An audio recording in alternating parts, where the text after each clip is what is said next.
Good afternoon, Cross Timbers. Today is Wednesday, June 11th. This is Texan TV news from the Tarleton State University campus in Stephenville, Texas. Today, for the first time, we are streaming live to Northland Cable Channel 9. Thank you for tuning in. I am Sara Gann.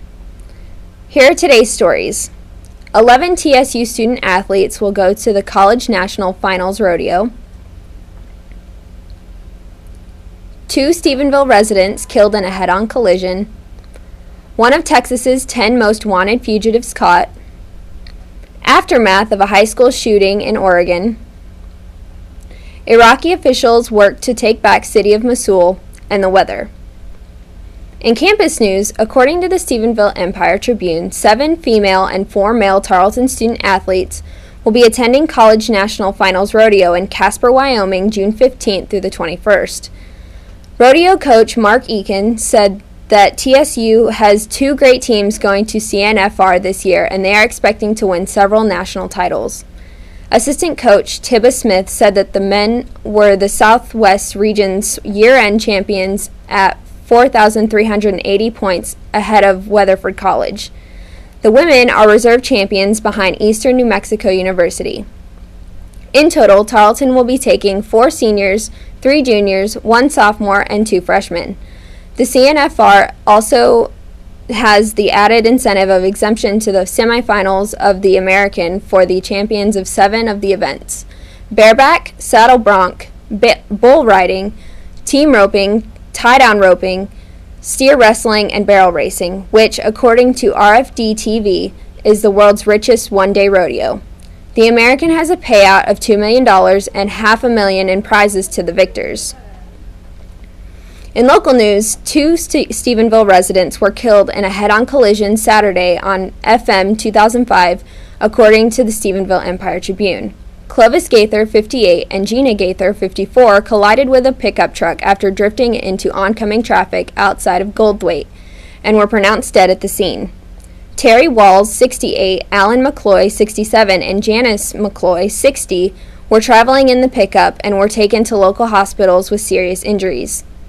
The funeral for Clovis and Gina Gaither will be held Saturday at 2 p.m. at Valley Grove Baptist Church.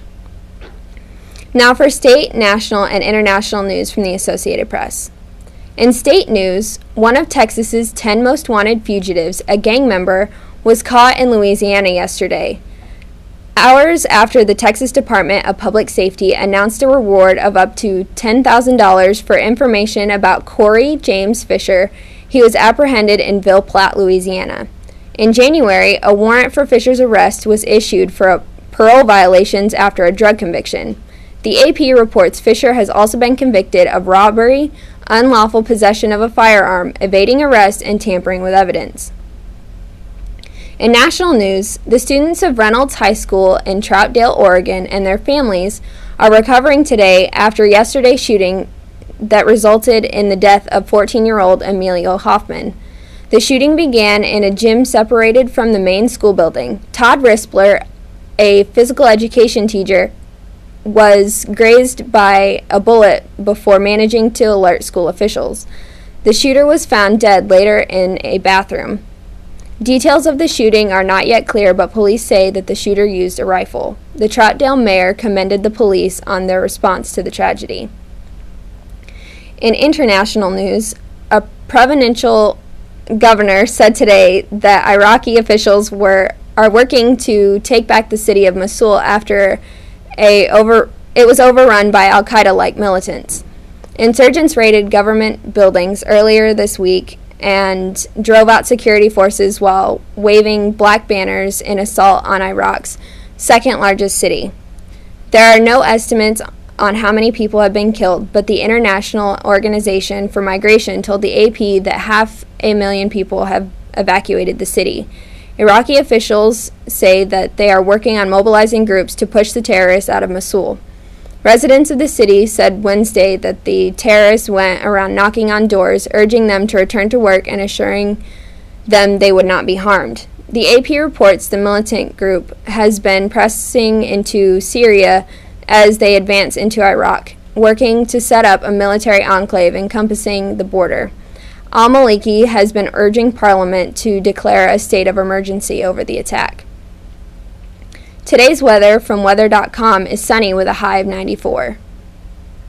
This has been a production of Texan TV News, a product of Texan News Service from the Tarleton State University campus in Stephenville, Texas.